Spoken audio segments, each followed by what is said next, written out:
Como está? Seja bem-vinda. Deu tanto sucesso que a gente acabou fazendo de novo, né?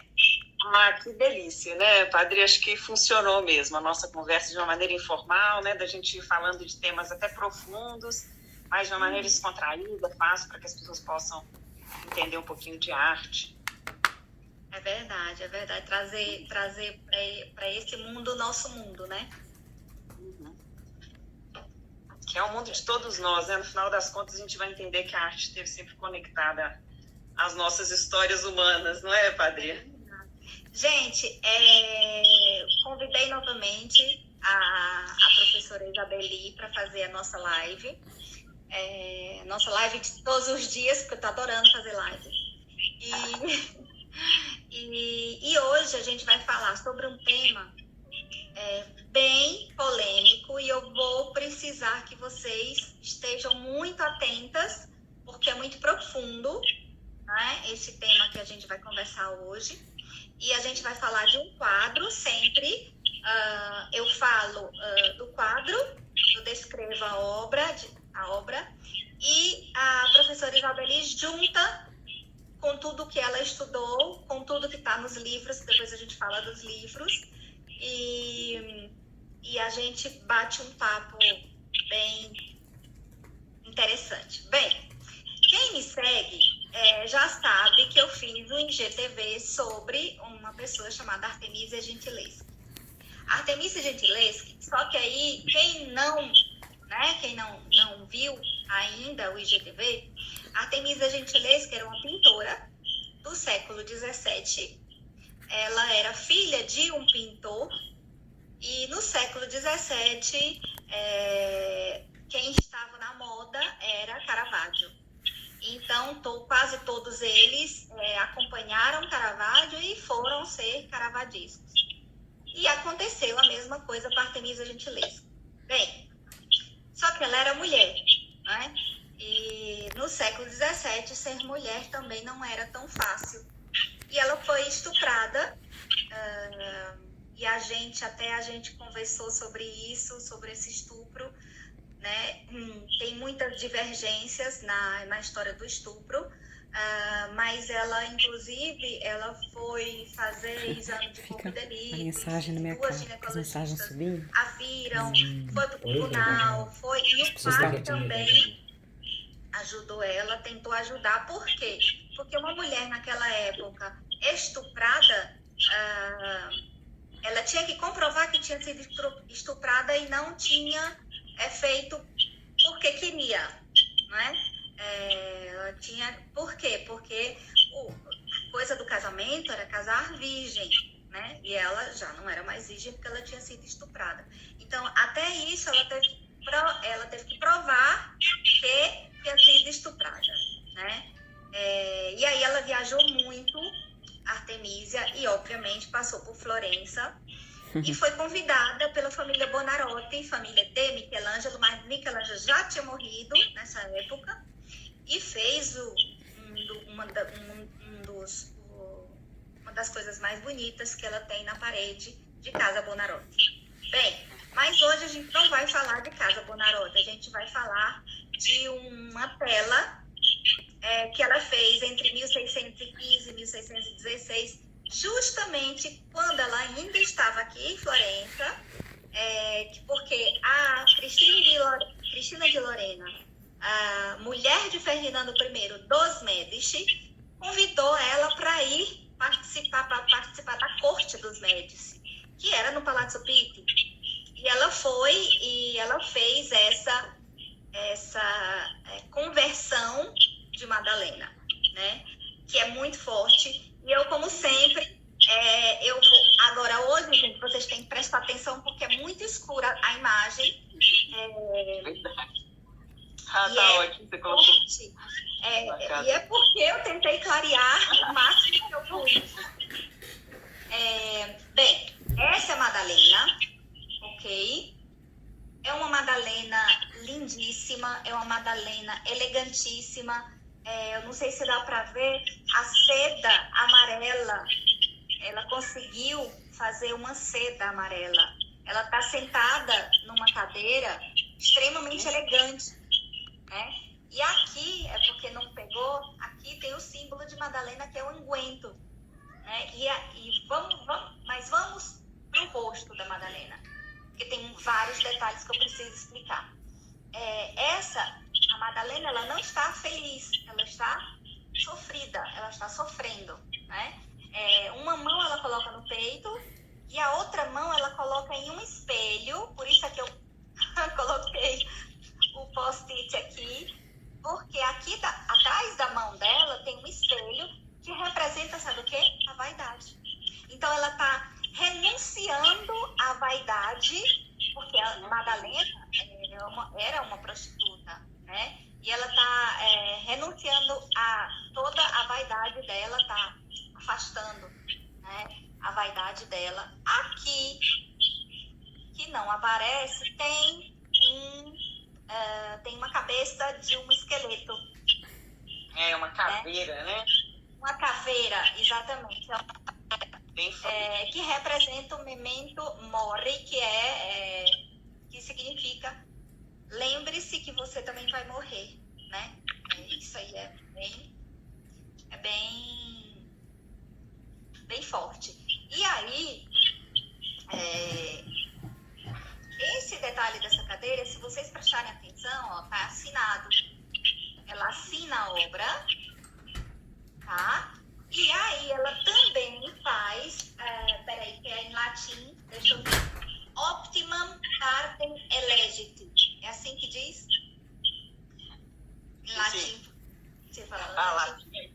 E que representa escolhas. Então ela está escolhendo, ela está renunciando. Detalhe, gente. O pé, anatomicamente, dá para perceber, ó, que ela estudou anatomia, né? E o pé representa renúncia, o pé descalço representa renúncia. Então ela está... E esse amarelo, a Artemisa, ela vai jogar toda a dor, o sofrimento dela, ela vai jogar nas artes dela. E esse amarelo dela, ele aparece demais nos quadros. É quase uma assinatura, né, Padrinha? É como se fosse uma marca registrada dela, né? É tudo muito escuro, gente, porque ela era uma caravaggesca. Então a luz incide no corpo da Madalena. É um corpo monumental, é uma mulher extremamente bonita, só que ela tem o rosto sofrido, né, de quem está realmente tomando uma decisão séria, né, que é renunciar à vida para acompanhar Jesus Cristo. E ela acompanha até o final da morte de Jesus, e ela que vê Jesus ressuscitando, né? Só que hoje eu quero dar espaço à professora Isabeli, e aí eu vou também fazendo perguntas, mas antes eu vou deixar ela falar, porque esse é só o mote para a gente conversar hoje, tá? E aí eu vou anotando as perguntas. Livre. Maravilha, Padre, adorei aí a análise. É um quadro que está no Museu do Físico, está onde a Padre está agora? Galeria Palatina. Galeria Palácio Pitti, né? Palácio Pitti. E é um quadro que era para ter, para mim, né? Era para estar numa parede só ele, lugar que a gente pudesse ver ele, mas ele está lá em cima, quase esquecido. É isso que eu te falei. Eu falei, gente, para mim é um pecado, né? Porque é difícil, você não consegue. Esses detalhes que a Padrinha está mostrando aí para nós, apontando, principalmente essa caveira, que são os elementos do Vanitas, né? Da ideia da vaidade. É um quadro que está no alto. E praticamente, assim, até as reproduções são difíceis e até mesmo ao vivo é muito difícil, né? E a posição onde ele está, espero que eles revejam isso, coloquem esse quadro lá no Palácio Pitti um pouquinho mais para baixo para a gente poder apreciar o que deve acontecer, porque a Artemisia tem ganho uma repercussão interessante, né, Padre? Eu acho que vai mudar um pouquinho. Mas, Padre, então para começar a nossa conversa, eu acho que é importante também eu localizar por que nós decidimos por esse tema, Maria Madalena, né? O que a Maria Madalena, como uma imagem, ela vai dizer um pouquinho para nós daquele momento, que ela está sendo produzida. Então, há uma emergência dessa imagem no século XVI e XVII. Por que isso acontece? Então, em que medida Maria Madalena, esse tema, vai ser uma janela para a gente olhar para o passado? Em que medida ele aponta para a modernidade, para o contemporâneo, para o que a gente está vivendo agora? Ou seja, vamos pensar na imagem como um documento e como uma forma de pensarmos a sociedade, uma sociologia da imagem, que é o que a gente vai tentar fazer aqui hoje. Então, minha primeira linha é remontar, é tentar entender, então, por que esse tema foi importante naquele período, para daí a gente inserir a Artemísia dentro desse processo, entende? Para a gente ver em que medida ela dialoga com as imagens que já estavam sendo produzidas e o que essas imagens dizem sobre a sociedade, dizem sobre as armações sociais. É um pouquinho por aí que eu vou. A Padria já adiantou algumas coisas interessantes, assim, a Artemísia, ela tem uma importância, eu acho que quem não conhece, a Artemísia está sendo descoberta agora, estava até falando isso com o Padre, assim, ainda não tem tantos documentos, há uma releitura agora do passado para buscar as mulheres pintoras, e a Artemísia tem sido uma das grandes precursoras. Ela foi no século XVII, talvez a primeira representante do barroco, né? Antes dela a gente tem a Sofonisba, Anguissola, e também a Lavínia Fontana, ambas italianas, que inclusive o Prado fez uma exposição só para as duas agora recentemente. Eu tive a alegria e o privilégio de estar lá naquele momento e ver essa exposição. E a Artemísia vem logo depois, né? E com uma importância muito grande, especialmente para o barroco, né? Porque a Padre está dizendo aí.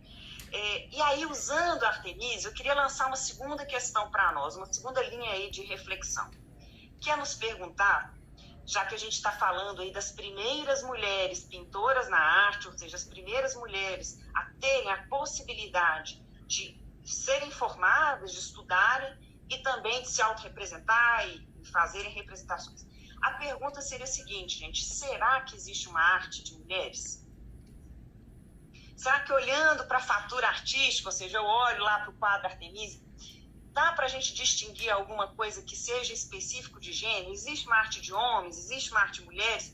É um pouquinho isso que eu também estou querendo trabalhar com vocês. E eu acho que na medida que eu for mostrando a série de imagens, as coisas, a gente vai tentando desvendar essa história. Engraçado que, se eu não tivesse dito, passava por um quadro de um homem também. Não tem distinção entre uma mão de mulher e uma mão de homem, né? Qual que é a marcação, né? Em que medida o estupro que a Artemísia sofre também, que ele é muito relacionado à história da Artemísia. Em que medida isso é justo ou não, para a gente entender e avaliar o talento dessa pintura, né? Que ela é de fato, uma grande pintura. Então, vamos lá, vamos começar a entender o que é a Maria Madalena na história. Eu costumo dizer que Maria Madalena é uma ponte, é uma imagem intermediária entre dois lugares, né? Entre a Idade Média e a modernidade. Então, Maria Madalena vai trazer ao mesmo tempo, o que quer dizer isso, né? Quando eu estou falando da Idade Média, de uma sociedade que tinha uma mentalidade ainda muito ancorada na religião, ou seja, todas as relações, a Padria falou aí da virgindade, como a imagem de Maria vai nortear um pouco a vida das mulheres, o destino, perder a virgindade era um capital simbólico que condenava as mulheres à prostituição, né? Então, em que medida a gente está numa sociedade que determinava muito a nossa vida, em que a nossa margem de liberdade é muito pequena, e ao mesmo tempo a gente vai numa crescente humanização, que Maria Madalena vai ser símbolo dessa humanização. Então, já é a primeira mulher pecadora, né, de carne e osso. Eu costumo dizer que Maria Madalena cumpre um lugar para a mulher que Maria não pôde, né, que é a ideia da virgindade. Todas as mulheres não puderam se identificar com Maria, e Maria Madalena já começa a fazer essa crescente encarnação, essa crescente transição, né? E aí, Padre? Tem todos os quadros onde Jesus Cristo aparece morto. Andréa Mantegna. Aqui, ó, Giotto, Angélico. Exatamente. Está presente em todos os lugares, e em lugares, essa é a capela degli Scrovegni, em Padova, e é de Giotto, do Giotto, e tá ali a Maria Madalena, uma prostituta, não é? Nos pés da pessoa mais importante do mundo. Inclusive, padre, tem toda uma polêmica sobre a própria construção da Maria Madalena, né? Existem teses, não é o meu objetivo desmistificar a ideia de Maria Madalena, mas existem teses, a Maria Fernanda Birrento, que é uma pesquisadora, que ela vai dizer que a Maria Madalena, ela foi uma construção de um papa, que é o Gregório Magno, que numa missa em 599 d.C., ele vai dizer que aquela mulher, que aí ele cita o Evangelho, né, que segue, que Jesus expulsa os demônios, que segue Jesus até a cruz, que é a primeira a presenciar a ressurreição, é a mesma pecadora que vai lavar os pés de Jesus e secá-los com os cabelos. Então, a ideia dos longos cabelos, e essa pecadora não tem nome. É o Gregório que vai, de alguma forma, misturar essas referências e dizer que ela é uma só. Então, a ideia de hoje já tem todo um questionamento se Maria Madalena foi mesmo uma prostituta. Inclusive, as obras de arte vão ajudar a fixar esse imaginário de que ela era uma prostituta, né? Usando os longos cabelos. Então, misturando aquela que está na cruz, olha que interessante, vou até mostrar para vocês, né? Misturando a personagem que vai estar acompanhando Jesus a todo momento com essa mulher aí de longos cabelos vermelhos e tudo mais, né? Aqui, gente, eu estou até já mostrando para vocês que seria uma primeira fase aí da construção da imagem de Maria Madalena. Aqui, esse afresco que a professora está falando, ele foi feito no século XIV. E esse aqui foi feito no século XVII. 17. Já a gente já vai ver uma diferença muito grande. Sempre. Exatamente, uma diferença muito grande entre elas. E olha que interessante, vou até mostrar para vocês que ele tem um outro afresco, que está até em Munique, na verdade, que também é do outro, que eu vou mostrar para vocês que ao invés de Maria Madalena, a gente tinha São Francisco de Assis aos pés da cruz, que também era uma tópica muito comum.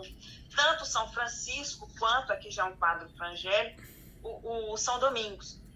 Então, eram dois movimentos que vão influenciar muito a chegada da imagem de Maria Madalena. Tanto o movimento franciscano, quanto o movimento dominicano, que são movimentos que vão começar a pregar, de certa forma, uma ideia da humildade, do arrependimento e principalmente uma ideia de um pecado já, mas que pode ser revertido, ou seja, né, é a ideia de uma flexibilização da punição, que a gente vai chamar aí do pecado venial, que é uma possibilidade da gente perdoar. Então, eles vão apresentar um novo caminho para a salvação. Olha que interessante, né? Aquela agora é do pecado para a salvação.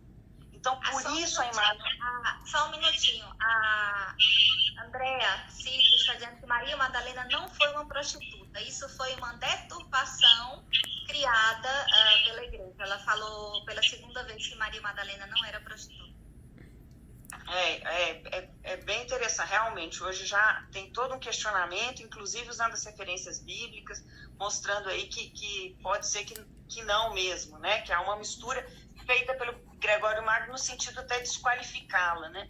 Mas, no entanto, olha que interessante, se ele faz isso para desqualificá-la, logo depois esses movimentos franciscanos e dominicanos se apropriam da imagem de Maria Madalena para ela significar essa nova mentalidade que eles estão querendo trazer, uma nova pedagogia da salvação. Eu costumo dizer que a Maria Madalena foi nas artes plásticas o que o purgatório do Dante Alighieri foi na literatura.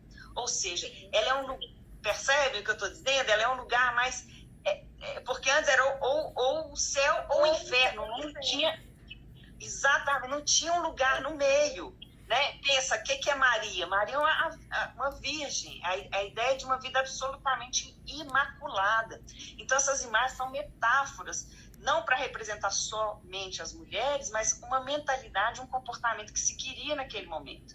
Então, Maria Madalena vai fazer esse gancho entre o céu e o inferno. É por isso que eu estou dizendo que ela é uma imagem de transição. E é interessante porque ela vem no barroco. O barroco é mais que um estilo propriamente de técnicas que a gente vai olhar do claro e escuro. Evidente que isso também são informações importantes. Mas eu estou querendo dizer que o tema Maria Madalena também é interessante para dizer dessas ambiguidades que vão começar a surgir aí, e ela vai tentar resolver essas ambiguidades. E aí... Outra coisa que eu percebo sempre, é que a Maria Madalena de Artemísia, ela é muito elegante. Ela é muito... Já com Donatello, no século XV, ela era uma mulher sofrida. ela era uma mulher muito acabada, né? E essa mulher aqui, ela é até mais gordinha, tem até mais carne. Ela não sofre fome, né? E ela é uma mulher bonita, a gente tá vendo, até um espelho ela tem. Justamente vanitas, mas até o espelho ela tem, a cadeira bonita ela tem, completamente diferente das outras Madalenas que vieram antes, que eram muito... A própria, depois eu vou mostrar, na série da Artemisia, ela dá uma mudada. Ela tem uma Madalena mais tombada, mais... a gente vai ver, mas aí a gente vai tentar modular isso com aquele momento específico. Mas essa realmente, ela tá numa fase, inclusive, eu vou chegar lá, tá numa fase, inclusive, da vida da Artemisia, que é uma fase de autoafirmação, de um certo lugar que ela se descola do pai. Tem um lugar interessante para a gente analisar essa imagem, no momento da vida da Artemisia, né? E aí, gente, no século XV e XVI, já começa todo um drama da reforma e da contra-reforma na igreja, né? Então, o que seria isso? Eram uns escândalos mesmo, produzidos pela própria igreja romana. Para vocês terem ideia, o Papa que antecede aí um pouquinho o movimento da reforma, que foi o Alexandre VI. O Alexandre VI teve 8 filhos, né, nesse período. O Leão X, ele se enriquece cobrando aí os indultos. Havia todo um comércio. Era da família Médici.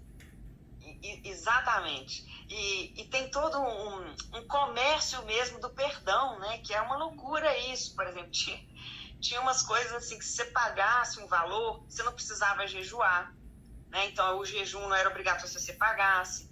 Então, se você quisesse casar com seu primo, o valor era um pouco mais alto. Ou seja, tem um comércio de indulgências que era escandaloso, que foi o que provocou que o Lutero fizesse lá as 95 teses e publicasse essas 95 teses em 1517, que vai ter a reação da igreja. Então, tem até uma anedota engraçada do Erasmo, que era o de Roterdã, que era um humanista, que ele costumava dizer que se vendiam antes pedaços de madeira e diziam que eram pedaços da cruz original de Jesus. Então as pessoas compravam aquilo como um objeto milagroso, né? E aí ele costumava brincar e falar assim: olha, se fosse verdade, já dava para ter construído um navio com a quantidade de Jesus. Então há todo um escândalo da cruz. Então há todo um escândalo, e com isso a igreja começa a ser questionada, né? Os escândalos sexuais, o enriquecimento e etc, né? E aí, olha que interessante, a contra-reforma, ou seja, a reação da igreja a esse questionamento dos seus dogmas, principalmente a ideia da mediação, ou seja, que os padres faziam mediação entre Deus, né? Eles vão... Quando Lutero questiona isso, ele diz: olha, a gente pode ter um contato direto com Deus, a gente não precisa do padre, dos papas, ou seja, ele questiona toda a estrutura, né? Ele coloca em risco toda a estrutura da igreja. E o que a igreja faz? Ela reage com a arte, ela usa a arte como uma propaganda da contra-reforma. E adivinha quem que vai ser, entre aspas, a garota propaganda dessa contra-reforma?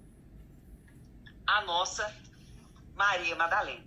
Então, toda a produção em Roma é efervescente nesse período da contra-reforma. E outra coisa, só um parênteses, essa é uma das características da contra-reforma, são os quadros enormes, eram quadros gigantescos, eram quadros que não tinham luz, eram quadros que chamavam, a igreja queria chamar essas pessoas que tinham ido embora, chamar para voltar para a igreja católica. Exatamente. E isso, Padre, vai acabar produzindo uma arte muito até sensual, uma ousadia na produção artística que nunca tinha sido vista antes nas imagens religiosas e sacras. Vão começar a surgir Marias Madalenas, eu vou começar a mostrar para vocês algumas. Ó. Aqui a gente está vendo uma do Guido Reni, a gente vê uma mulher de uma beleza muito serena, tendo uma comunicação aí, com Deus, né, e tal. Olha que interessante, uma inclusive do Tiziano, que a gente comentou muito sobre o Tiziano, né? Inclusive tem uma descrição do Jorge Bassari sobre essa imagem. Ele diz que apesar de muito dela, essa imagem, ela não provoca lascívia, ela não provoca uma sedução, né? Uma imagem que está no limite, percebe? Maria Madalena estava sempre nesse limite. Então, é nesse momento que a igreja começa a apostar, e olha aqui, vão surgir imagens assim de Maria Madalena, já nua. Essa imagem ela é muito importante, que é uma imagem do pai da Artemísia Gentileschi. A gente já está chegando perto aí da Artemísia agora, né? Do Horácio Gentileschi. E olha que interessante, o Horácio já vai trazer então aí para a gente também uma Madalena nua, mas vocês percebem que ela ainda é muito altiva, né? Ele está no limite entre seguir um pouco a tradição do Caravaggio, que a Padria está dizendo, mas também continua sendo ainda clássica, né? Idealizada, uma beleza de uma mulher idealizada, né? Não tão realística quanto vão ser as imagens do Caravaggio. Então ele está aí nessa transição.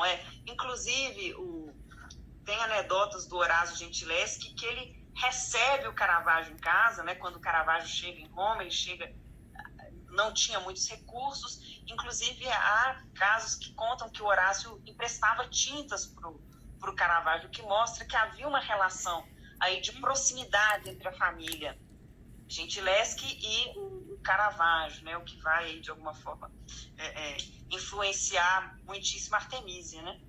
E as mulheres e as Madalenas, elas não estão, porque, gente, é o seguinte, esse é um período onde o Caravaggio ele começou a fazer a pintura naturalística, que já vinha de Aníbal Carracci. E aí, por exemplo, ele pegava pessoas do povo, né, e desenhava as pessoas do povo. Então, pessoas do povo eram pessoas que iam para o sol, né? Então, tinha geralmente o rosto queimado e as mãos queimadas, né? Era diferente a parte do braço da parte da mão. E, por incrível que pareça, essa Madalena, ela tem só o rosto vermelho, ela não tem as mãos, ela tem as mãos mais escuras, mas assim, é como se ela descobrisse somente o rosto quando sai de casa. Não é que ela seja... dá a impressão mesmo de que é uma pessoa de um nível mais alto. Que as pessoas de nível mais alto, elas eram branquinhas, né? E de um nível mais baixo, elas eram do povo e pegavam o sol. Interessante isso também. E também tem muito a ver, eu acho, que essa imagem com a ideia dos mecenas, né? Das figuras que encomendavam essas imagens. A Artemísia mesmo vai ser cercada de importantes mecenas, inclusive os Médici também, né? Então, também tem muito a ver com o lugar em que essa imagem, para onde era essa encomenda. Então, bem interessante observar essa história da encomenda, né? Então, vamos chegar na Artemísia agora. Então, a Artemísia ela vai se formar com o pai, com Horácio, que eu acabei de mostrar para vocês, né? Então, ela tem esse privilégio. Geralmente, essas primeiras pintoras eram filhas de grandes pintores, elas passam a ter esse aprendizado. Ela começa muito cedo, ela começa com 16 anos, e a formação dela. E depois de 3 anos, o pai diz que ela está pronta. Inclusive, ele tinha outros filhos, ele tinha 3 homens que também tentam a pintura e não tem o talento que a Artemísia tinha. Até o próprio pai diz isso, né? Que depois de 3 anos ela estaria pronta. E é nesse período também de formação em que vai acontecer esse episódio traumático que a Padria já relatou para nós, do Agostinho Tassi, que era um pintor também na época, que estava ajudando o Horácio num afresco. E aí o pai pede, para complementar a formação da filha, que ele ajudasse ela com a perspectiva. E aí é quando acontece. E o Agostinho Tassi também é um personagem super polêmico, para vocês terem ideia, assim, ele era, o apelido dele na Itália era Fanfarrão. Era uma figura que era casada antes, a mulher dele foge com outro homem, e ele manda matar a mulher, para vocês terem ideia. Então era uma figura assim, dramática, complicada. Ele tem relações com a cunhada dele nesse período, e é nessa confusão toda que ele força a Artemísia, ele se apaixona pela Artemísia, ele força uma relação sexual com ela, e ela continua a ter relações com ele na promessa de que haveria um casamento. Esse casamento não acontece, né? E passado um ano, o pai resolve, então, acionar, fazer manda uma carta para o Papa, né? Tem essa carta que é muito interessante, tem um livrinho que vai contar aí todos esses documentos originais, essas cartas aí da Artemisia e do processo, e aí que tem a carta do pai enviando para o Papa, contando o que aconteceu, e inclusive tem uma informação aí muito interessante, que o pai cita que o Agostinho Tassi, além de estuprar Artemisia, roubou um quadro dela, e cita um quadro de Judite, ou seja, a Judite decapitando Holofernes, que é um dos quadros mais importantes, mais aclamados aí, conhecidos, né? Para quem não conhece, vou até mostrar aí para você. É para vir para Florença só para ver esse quadro. É uma coisa assim. O que está em Florença é esse, que está no vídeo. Tem 2 quadros, por isso que essa história é até interessante, né? O primeiro quadro, que provavelmente é essa que a Judite está de azul. Olha que interessante. Não era a cor ainda da Artemisia, era exatamente o período dela de formação, que é nesse período que pode ser de 1612 e 13 que ela pintou, e foi o quadro que foi roubado, que vai, de alguma forma, precipitar o processo aí do estupro, né? O processo contra o Agostinho Tassi. E depois, mais tarde, depois que passa essa história do estupro, em que ela já é uma mulher que vai assumir um estilo, olha que interessante, ela já olha a cor, mudou, né? A cor do vestido agora é a cor que é a assinatura da Artemisia, inclusive eles chamam a Artemisia de Artemisia Ouro, né? Porque ela consegue produzir aí essa cor que é muito bonita. Então, gente, ela tem todo esse processo que realmente é dramático. Muita gente associa que esse quadro é uma vingança pictórica da Artemisia, né, a todo esse sofrimento que ela passou. Para vocês terem ideia, não foi só o sofrimento do estupro, do próprio processo também. Ela foi torturada. Imagina passar por uma coisa, é como se fosse a coisa médico-legal da gente hoje, passar por médicos para, né, constrangimento, né? Exatamente. Ela passou por essas médicas que né, viram que ela já havia perdido a virgindade há algum tempo, evidente, já tinha 1 ano, e ela manteve relações com a Agostinho. E também tem uma coisa dramática, Padre, no processo aqui, que durante o testemunho dela, eles amarram os dedos da Artemisia e apertam os dedos até que eles fiquem sem circulação, para que ela sinta dor e confesse se ela está falando a verdade ou não. Imagina isso. Até tem uma frase dramática aqui nos documentos, né? Enquanto estão apertando os dedos dela. Imagina isso para uma pintora, né? Se apertar os dedos de uma mulher que o instrumento de trabalho dela é as mãos. E ela grita para o Agostinho Tassi e fala assim: esse foi o anel que você me deu. Essa foi a promessa que você está me oferecendo agora. Então, tem muita gente falando, assim, exame do corpo de delito é porque eu me esqueci, não lembrar do nome. Foi torturada. Tem uma interferência no som, não sei, eu acho que é melhor você abaixar um pouquinho. Que tá dando interferência. Eu já abaixei. Olha se tá melhor. Ok, acho que... Tá legal aí, gente? Machucaram... Qual o nome do livro? Esse livro chama Cartas... É um livro que está em espanhol. Uhum. Cartas precedidas de las actas do processo por estupro. Tá? É uma edição da Eva Menzio. Então é muito interessante, gente, porque além de ter todas as actas do processo, tem as cartas que eles trocaram na época, que você vai armando o que estava acontecendo naquele período. Inclusive, é um processo tão dramático para Artemisia, porque envolve várias testemunhas. Para vocês terem ideia, as pessoas iam testemunhar, ficavam presas. Eles prendiam a pessoa. A pessoa ficava presa 1 dia, 2 dias, não sabia por quê. Aí depois perguntavam para a pessoa. O processo sempre começa assim, em todos os documentos aqui. Você sabe por que você está aqui? E aí eles começam a questionar, a fazer uma série de perguntas e tal. Então envolve, imagina, num contexto em que a virgindade era importante, em que agora há todo um processo que torna público a perda da virgindade da Artemisia daquela forma, que chama os vizinhos, né? Ela inclusive morava numa casa que em cima tinha uma outra moradora, que era a Túzia, que inclusive inclusive é chamada para testemunhar, os amigos são chamados para testemunhar, ou seja, ela passa por um processo muito doloroso, inclusive ela chega a romper com o pai, porque termina o processo, Agostinho Tassi, ele é condenado a 4 meses de exílio, de prisão, muito pouco tempo, ele só fica 3 meses preso. O pai força a Artemisia a se casar com outro pintor menor, que é o Pietro Antônio Sciatesi, e eles se casam, e ela, para fugir daquela má fama que foi criada ali em Roma, eles vão exatamente para Florença para tentar uma nova vida, para tentar recomeçar. E ela resolve, inclusive, romper com o pai, porque ela viu que o pai acabou expondo ela de uma forma que ficou dramática para ela. Então é um momento muito interessante. Aí é o momento desse quadro. Essa Roma não tinha 1 milhão de habitantes, né? Era uma cidade pequena. Florença, hoje temos 900 mil pessoas. Então, assim, mas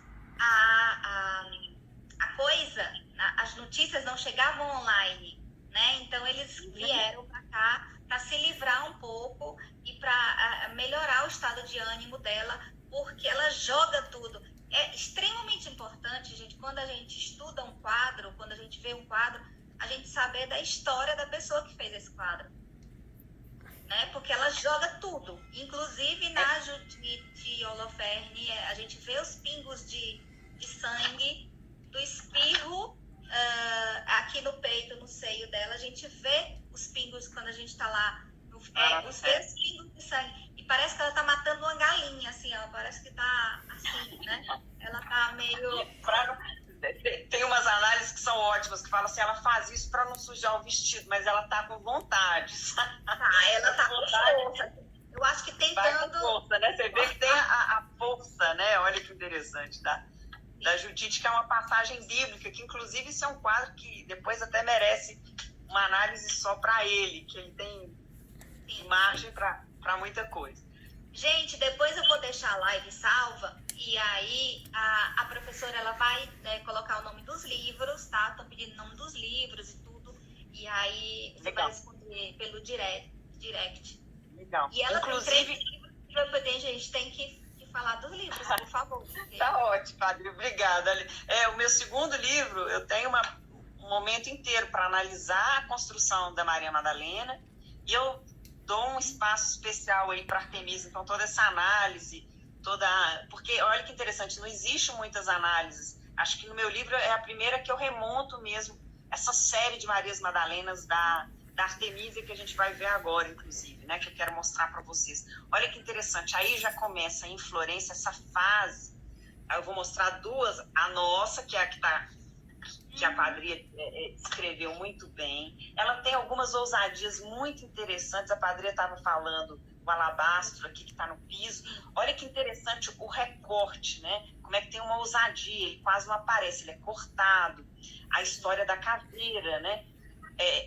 É um novo Vanitas que vai falar dessas vaidades, né? Desse abandono das vaidades, da ideia da humildade que a gente estava falando, uma reflexão sobre a vida e a morte, que vai ser muito presente aí nesse período.